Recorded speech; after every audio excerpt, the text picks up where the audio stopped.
Hey, welcome to another episode of Clear Lake Connections, where we talk to the people behind the businesses of Bay Area Houston, proudly sponsored by UTMB Health.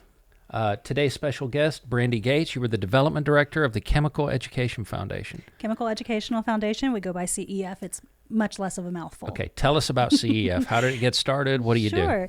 So the Chemical Educational Foundation is a 30-year-old nonprofit organization that is based out of Virginia, the Washington, D.C. area. So I am the first fully remote employee here in Texas, and we've just hired another Houston lady as well to be our education manager. So it makes sense that they hired you in this area because the chemical industry is so predominant. Exactly. So we are a nonprofit organization that helps kindergarten through 8th grade students and teachers become more comfortable and excited about science and STEM careers. So what we do is typically work with chemical distributor companies, and then additional to that, we add new industries as well. And so that's why we brought into the Houston market and me on board to bring in not only the petrochemical, but the medical, the laboratory companies, additional industries that they haven't tapped into in the past. And so what's you touched on it briefly, but what's the main focus? What drives you guys? What's your why? It's to build the STEM workforce of tomorrow. So, and to do that, you have to get kids interested in science and chemistry and technology, engineering and math early. So the earlier the better. And we do that in kindergarten through 8th grade. So most organizations that focus on STEM education focus on high school and college. So we want to really get to the kids when they're young, get them involved with hands-on science activities in the classroom. So we provide free resources on our website, which is chemed.org, chemed.org. And we offer downloadable hands-on science activities that kids can do in the classroom. So the teachers can go on and download them, or parents, if they're doing homeschool, can go on and download them and do these activities in person in their homes or in the classrooms. We also offer free continuing education for teachers. So that's usually a pretty expensive thing for them to do to get their continuing education credits, but we offer it for free. So we do virtual and in-person workshops. And how do they find out about these workshops? So they're online as well on our website. Everything's on our website. What we also do is what we call our You Be the Chemist National Challenge. And we have students compete around the United States and Canada. Last year, we had 10,000 students participate in 40 states and 2 provinces in Canada. And it was all virtual last year. Well, we did in person as long as we could, and then we went to virtual for the final national challenge. So they compete regionally to find their state winners, and then the state winners compete for the top 5 teams to attend the national challenge, which actually will be held in person in Houston in June this year. So we're excited to be back in person. What they do is it used to be like a quiz bowl type competition where they would compete individually against each other. But 2 years ago, we switched to a team format because we want to really provide the access and opportunity for everyone. And we also want to increase the number of girls and participating. And so when we switched to the team format, we saw our percentages increase. Typically, obviously we want to get to 50-50. Typically it's 60-40, but when we changed to the team format, we went from to 51-49. So we increased quite a bit for getting the girls involved. And just having that access and opportunity, they compete in teams of 4. They make a video based on the topic. And last year it was sustainability. This year it's space. Ironically, having it in Houston, it kind of worked perfect. Yeah. And so they'll make a video on that, and they'll be judged on their video along with their science questions that they're asked. And they have the opportunity to win scholarships. So if they pursue STEM careers in college, they'll have these scholarships that will be sitting there earning credit and interest for them to get through high school. And what are the big STEM careers that we're seeing right now? Well, it just depends on what they're interested in. So we will need definitely every industry. The workforce is aging out, so they'll need scientists, but not just people in lab coats. There are opportunities for all of the industries to have STEM careers: science, technology, engineering, and math. Engineering is obviously they need more engineers, so they're working on that. Look at what's going on with the pandemic and the science behind that, so they need people in the labs working on those kind of things as well. No, and I think it's great that your organization is focusing on that early activity because, like you said, most programs, it's the high school years. By then, it's already happened for kids. They're either into it or they're not. Yeah. And so tell us how you guys build that engaging curriculum, because that's the hardest part is connecting with kids. Well, definitely, I'm not a teacher, so that's what our education department's about, but they really make these fascinating hands-on activity guides, and these are experiments that the kids can do with everyday items. There's nothing expensive. When we have community partnerships and we have organizations attached to specific schools, we provide the supplies to the classrooms so that they can do it, and we send the kits out to the classrooms. But it's, from making slime to exploding bags to all these different kind of activities that they can, just have fun with. You get your hands dirty. Slime always gets them. Slime's the easy. Slime's that's a go-to. That's exactly. That's low-hanging fruit. But when they don't have that access, and they don't know that the opportunity is available, that's where we come in.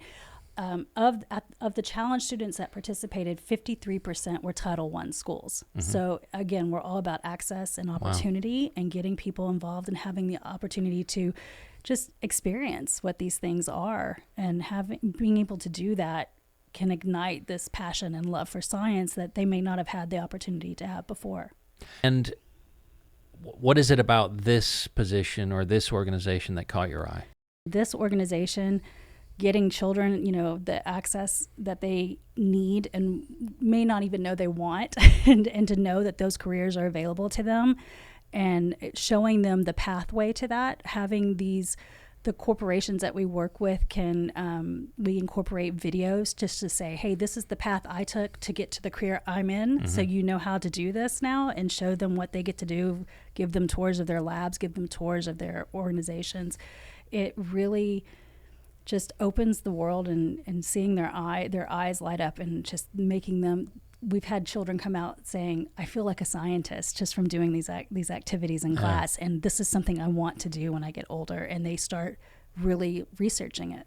And so that makes me happy. Yeah, and so you talked about community partnerships, mm-hmm. and I think it's great that you're here locally, because I think there's so much opportunity, and people are focused on STEM, so it fits right in. Yeah. What are some of the big partnerships you're working on right now? So we work with a lot of the major, organizations that people would know about: Brentag, Dow, P&G, those kind of organizations. But we're also looking to expand, like I was saying, into new industries. So we want the aerospace organizations, the medical, the petrochem that we aren't already working with. Of course, we do work with Shell and Exxon and things mm-hmm. like that. But there's other organizations in just our area, our local area, which I've been my whole life practically here. So there's a great opportunity to get involved, and with all these opportunities that we have that are free for those school organizations to go on to and just download and get involved with the challenge. Like I said, the challenge is virtual now, and in addition, so it's hybrid this year. If you can do in-person things, they can do in-person things. If they can't and they need to do virtually, they can. Mm-hmm. And again, that it lets them increase the opportunity and the number of states that we're in. So that's a good thing too. But there's a lot of opportunities to be involved with that. They can sponsor the challenge. They can get involved with a community partnership, which it works better when the organization already has a tie to a particular school. Sometimes mm-hmm. maybe like they work through Big Brothers or Big Sisters or some other organization that's tied into the school. Maybe they do food drives for them. Once they have that relationship with the school, we can go in and work with them and brand the organization with the school and really show that, hey, they'll go home, little Johnny or little, Sally will go home and say, oh, Dow did this in our organization, or P&G did this, or Exxon did this, and they're, Mom, Dad, I know y'all work there, look what we learned in class today. Yeah. So it really ties in the whole community with them. Well, it's the perfect timing. The schools are into STEM. They're all about mm-hmm. it. And it's really this perfect timing for you guys to be in this area and connect with all these students and teachers. So. Yeah, I love what we're doing and trying to get more kids interested in science. Science is a passion of mine as well. So the more we can get kids involved in it, the earlier the better. I know work at home has become very common. I don't get to do that as much as I'd like sometimes. But what's that like? Because you're not just working from home and have an office that you can go visit easily. So what have been some of the challenges for you and some of the benefits? It's actually been wonderful, and you have to have a certain, I guess, mentality to make it work. There's always challenges of getting your equipment right, and the technical help with that kind of stuff, and make sure you have the right printers and all that kind of good stuff. But it's having the right team, and the team that I'm working with is one of the best teams I've ever worked with in my career, and they really truly care about each other. We work well together. We feed off each other really well, so it's really a sharing of information, and that ability to just pick up the phone or get on a Zoom or a Teams meeting and just bounce ideas back off of each other, and it just works really, really well. It's we are a smaller organization, so tomorrow's Giving Tuesday. We're working on that campaign, so you'll see that on all of our social media, which is CEF and You Be the Chemist on Instagram, Twitter, Facebook, LinkedIn, all of that. So we're working on that, but it's just really working well together, and it's been great for me because I have kids in the school system, so it's nice to be able to do those things as well and bring some of that information back to them and to their schools, which is why we get involved with the Clear Lake Area Chamber New Teacher Luncheon. It's just getting the messaging out there that we're here and that the resources that we offer are free, and just letting the teachers know, even if they don't teach, if you can teach PE, you're dealing with math with the different sports and things like that.